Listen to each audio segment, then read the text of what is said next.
నమస్తే అమ్మా. నమస్తే. కొంతమంది మనం చూస్తూ ఉంటాం. ఆ వ్యక్తి కానీ, ఆ మనిషి యొక్క శరీరాన్ని కానీ, లేదా మాట్లాడే పద్ధతి కానీ, నడవడిక పద్ధతిని గానీ ఎక్కిరిస్తూ ఉంటారు. "నువ్వు ఇలా ఉన్నావేంటి? అలా మాట్లాడుతున్నావేంటి?" కొంతమంది అబ్బాయిలు కూడా వాళ్ళ వాయిస్ అమ్మాయిల తీరుంటుంది. కొంతమంది అమ్మాయిలది కూడా వాయిస్ కొంచెం గంభీరంగా అబ్బాయిల్లాగా ఉంటుంది. అలా అలా బాడీ షేమింగ్ కానియండి, లేకపోతే వాళ్ళకి సంబంధించిన ప్రవర్తనలో కానీ, అట్లా షేమ్ చేయడం ఎంతవరకి కరెక్ట్? అది మాత్రం క్రిటిసిజం వేరమ్మా. అవును. షేమింగ్ వేరు. అవును. ఎందుకంటే అది మాత్రం చాలా బాధాకరమైన విషయం. ప్రతి ఒక్కళ్ళు అందంగా ఉండాలని లేదు. ప్రతి ఒక్కళ్ళు ఆరోగ్యంగా ఉండాలని లేదు. వాళ్ళ వాళ్ళ శరీర తత్వాన్ని బట్టి వస్తుంది. ఒక్కొక్కసారి ఎవరన్నా మాట్లాడితే మామూలుగా లోపల ఎవరో ఆడపిల్లలు ఉన్నారేమో అనుకుంటాం. తీరా చూస్తే లోపల ఎవరో ఒక అబ్బాయి మాట్లాడుతూ ఉంటాడు. దాని గురించి మనం అయ్యో! దానికి ఏమన్నా కృషి చేస్తే సాధన చేస్తే తప్పకుండా సక్సెస్ అవుతారు వాళ్ళు. అలాంటి సలహాలు ఏమన్నా చెప్పగలగాలి వాళ్ళకి. మా పెద్దవాళ్ళు మరీ ఆ ఏజ్‌లో చెప్తే వినిపించుకోరు. పెద్దవాళ్ళు ఎవరన్నా పిలిచి నీ వాయిస్ ఇలాగుంది. నువ్వు వెళ్ళి కొంచెం పొద్దున్నే లేచి కొంచెం గట్టిగా అరవడమో, లేకపోతే ఏదో చేయడమో చెయ్యి. దానివల్ల నీ వాయిస్ బ్రాడ్‌గా వస్తుంది. లేదా డాక్టర్‌ని కన్సల్ట్ చెయ్యి అని ఏదైనా చెప్పాలి మనం. ఈ సలహాలు సాధనంలో పనులు సమకూరు ధరలోను అన్నట్టు మనం సాధన చేస్తే తప్పకుండా సక్సెస్ అవుతారు ప్రతి ఒక్కళ్ళు కూడా. ఏ విషయంలో అన్నా సాధన చేయాలి ముందు. ఇప్పుడు వాయిసు బాలేదు అనుకున్న వాళ్ళు ఎంతో సాధన చేసి మంచి వాయిస్‌ను తెచ్చుకుంటున్నారు. కానీ వీళ్ళు కించపరచకూడదు. పక్కనుండే ఫ్రెండ్సే ఎగతాళిగా మాట్లాడడం ఇవన్నీ చేస్తే అవతల వాళ్ళు కుచించుకుపోతారు, కృంగిపోతారు. అయ్యో! ఇలాగుంది కదా, ఇలా ఉంది కదా అని చేయాల్సిన సాధన కూడా వాళ్ళు చేయలేని పరిస్థితుల్లో ఉంటారు. అది చాలా తప్పు. ఆ! చాలా తప్పు. అవును. అవును. చాలా తప్పది. ఎందుకంటే ఎదటవాడిని గౌరవించాలి. ఎదటవాడి తప్పుల్ని మనకి తెలిసినా కూడా ఇది తప్పు అని మనం చెప్పకూడదు. మనం చూసి చూడనట్టు వెళ్ళిపోతానే అవతల వాడు బావుంటాడు. ఇది నీ తప్పు, నువ్వు ఇలా చేశావు అని పదే పదే చెప్తూ ఉంటే ఏమవుతుంది వాడు కృంగిపోతాడు. మనసులో చాలా బాధపడుతూ ఉంటాడనమాట. ఇన్నేళ్ల నుంచి మీరు ఇండస్ట్రీలో ఉన్నారు కదమ్మా. అలా మిమ్మల్ని కానీ, లేదా మీ ఫ్రెండ్స్‌ని కానీ, మీ చుట్టుపక్కల ఫ్యామిలీ మెంబర్స్‌ని కానీ, మీ చుట్టుపక్కల ఉన్న వాళ్ళని కానీ, బాడీ షేమింగ్ విషయంలో గానీ, దేన్నైనా ఎగతాళి చేసి ఎవరైనా మాట్లాడిన సందర్భాలున్నాయా? వాటిని మీరు ఎలా ఖండించేవారు? ఎలా సపోర్ట్ చేసేవారు? అంటే ఖండించడం అంటే బాడీ షేపుల గురించి కాదు కానీ, మామూలుగా ఎగతాళిగా సరదాగా మాట్లాడుకుంటాను తప్ప, సీరియస్‌గా ఎవరు మాట్లాడుకోగా ఆ అవకాశం అసలు ముందు నేనివ్వను. ఎవరైనా అలా మాట్లాడితే అసలు ముందు అలా మాట్లాడొద్దని చెప్పేస్తాను. అటువంటి అవకాశం మాత్రం నేను ఇవ్వను. నేను తీసుకోను. ఎవరిని క్రిటిసైజ్ చేయను నేను. చూసి ఆహా! బావుంది. అమ్మాయి బావుంది. చాలా బావుంది. అబ్బాయి బాగున్నాడు అనుకుంటాను తప్ప, బాగోపోతే బాగోలేదు అని పక్కోళ్ళకి కూడా నేను చెప్పను. అయ్యో! కొంచెం బావుంటే ఇలా ఉండేది అని మనసులో అనుకుంటాను తప్ప బయటకనను. కానీ మన ఫీల్డ్ అలాంటిది కదా! ఆ! ఈ సినిమా ఫీల్డ్‌కొచ్చిన తర్వాత రకరకాలుగా మాట్లాడుతూ ఉంటారు. రకరకాలుగా వాళ్ళని ఇది చేస్తూ ఉంటారు. అవి మాత్రం కొంతమంది ఈజీగా తీసుకుంటారు. జోయల్‌గా తీసుకొని, స్పోర్టివ్‌గా తీసుకొని నవ్వేసుకుంటారు. కొంతమంది అక్కడ నవ్వేసినా వెనక్కి వెళ్ళి ఫీల్ అయిన వాళ్ళని చాలామందిని చూశాను నేను.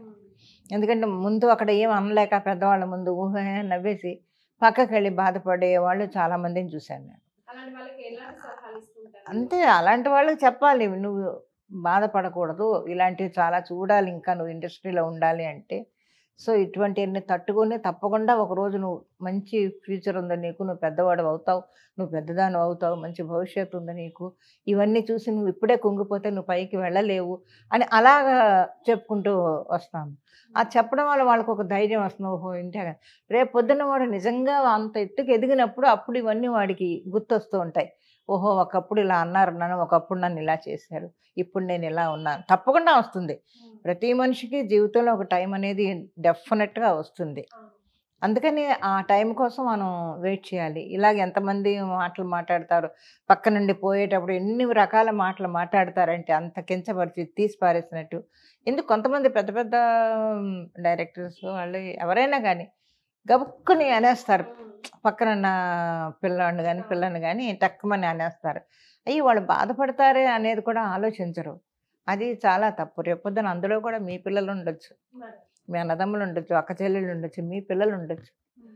అటువంటి పరిస్థితుల్లో కానీ అలాగ అనకూడదు. చాలా తప్పది. అటువంటి పరిస్థితి ఎవరన్నా అక్కడ ఉంటే వాళ్ళని పిలిచి ఇదిగో నువ్వు ఇలా చెయ్యి, నువ్వు ఇలా తల దూకో, లేకపోతే నువ్వు ఇలా నడు, నీ చొక్కాలు మార్చుకో, నువ్వు ఇలా బట్టలు వేసుకో, మా నలుగురితో నవ్వుతూ మాట్లాడు, ఆ నవ్వుతూ మాట్లాడడంలోనే మనకి ఎంతో ఇది ఉంటుంది, వినయంగా ఉండు అని మనం చెప్పగలిగితే వాడు ఒకరోజు కాకపోయినా ఇంకో రోజైనా వింటాడు, విని ఆ దారిలో నడవడానికి ప్రయత్నిస్తాడు. కించపరచకూడదు, ముందు ఎవరిని మనం చిన్న చూపు చూడకూడదు, నువ్వు ఇలాగున్నావు అలాగున్నావు అని మాట్లాడకూడదు. అసలు అసలు మనకి ఎక్కడదా అధికారం? ఇంకొకళ్ళు మాట్లాడే అధికారం మనకి లేదు. వాళ్ళని కరెక్ట్ చేస్తే ఒకవేళ వాళ్ళకు ఒక సలహా ఇవ్వాలేమో కానీ అంతే, చేయకూడదు, ఎవరికి లేదు.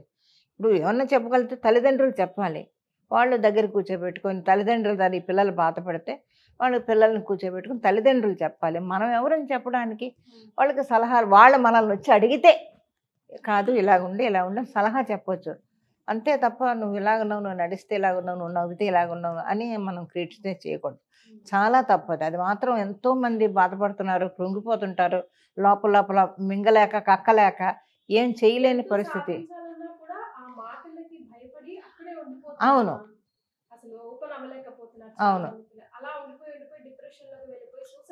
అవును, చాలా వరకు అవును, చాలా వరకు పిల్లలందరూ కూడా రకరకాలుగా ఆలోచించి ఈ రకంగా మనం పనికిరామా, లేకపోతే మనం ఇదైపోతామా, లేకపోతే మనం ఎందుకు పనికి రాకుండా వచ్చామా ఏంటి అనే పరిస్థితుల్లో ఉండి ఏమి చేయలేని పరిస్థితుల్లో నిజంగానే మీరు అన్నట్టుగా సూసైడ్ వరకు వెళ్ళిపోతున్నారు.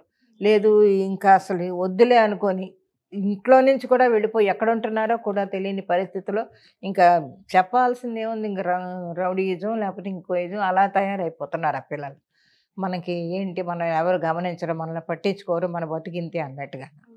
కానీ అది ఇండస్ట్రీలో మీకు ఇచ్చిన best compliment and best criticism ఏంటి అంటే ఏం చెప్తారు? బెస్ట్ కాంప్లిమెంట్ నేను ఎప్పుడూ అది ఎక్స్పెక్ట్ చేయలేదు. బెస్ట్ కాంప్లిమెంట్ అంటే నేను సాగర సంగమం 100 డేస్ ఫంక్షన్లో ఆయన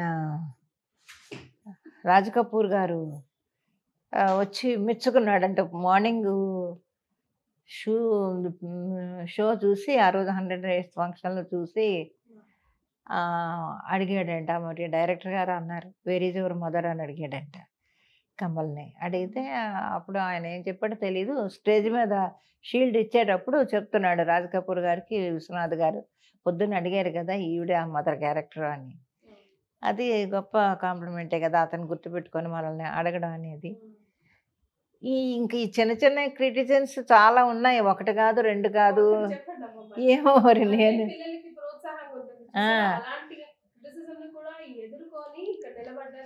అవును, ఎందుకంటే ఎప్పుడూ కూడా ఒకసారి నన్నైతే నాకు తెలియదు, నాకు మామూలుగా కుర్చీలో కూర్చుంటే ఏంటంటే నేను ఇప్పటికీ అదే అలవాటు, కాలు మీద కాలేసుకొని కూర్చుంటాను. అది ఈ కాలు నొప్పులు ఉంటాయి కదా, తగ్గిపోతే చిన్నప్పటి నుంచి నాకు అదే అలవాటు. కుర్చీలో ఎక్కడ కూర్చున్నా కాలు మీద కాలేసుకొని కూర్చుంటాను. ఎక్కడో ఒక తమిళ సినిమా చిన్న వేషం వెళ్ళానమాట, అంటే బిగినింగ్, ఇంకా నేను స్టార్ అవ్వలేదు. వెళ్ళి సెట్లో కూర్చున్నాను, మామూలు ఇనప కుర్చీలు, మడత పెట్టే గాడ్రేజ్ కుర్చీలు ఉంటాయి కదా, అలాంటి కుర్చీలు ఉన్నాయి. కూర్చున్నాను, మామూలుగా కాలు మీద కాలేసుకొని కూర్చుంటే డైరెక్టర్ చూశాడట, నాకు తెలియదు. పిలిచి మేనేజర్ వచ్చి, అమ్మ మీరు బయటకు వెళ్ళి కూర్చోండి అన్నాడు. ఏంటన్నాను, డైరెక్టర్ గారు ఉన్నారు, మీరేమో కాలు మీద కాలేసుకొని కూర్చున్నారంట. సరే అని వచ్చేసాను. అలాంటివి చాలా జరిగేవి, ఒకటి కాదు రెండు కాదు, ఎన్నో పడి పడి పడి పడి ఈ స్టేజ్కి వచ్చాం. అవును,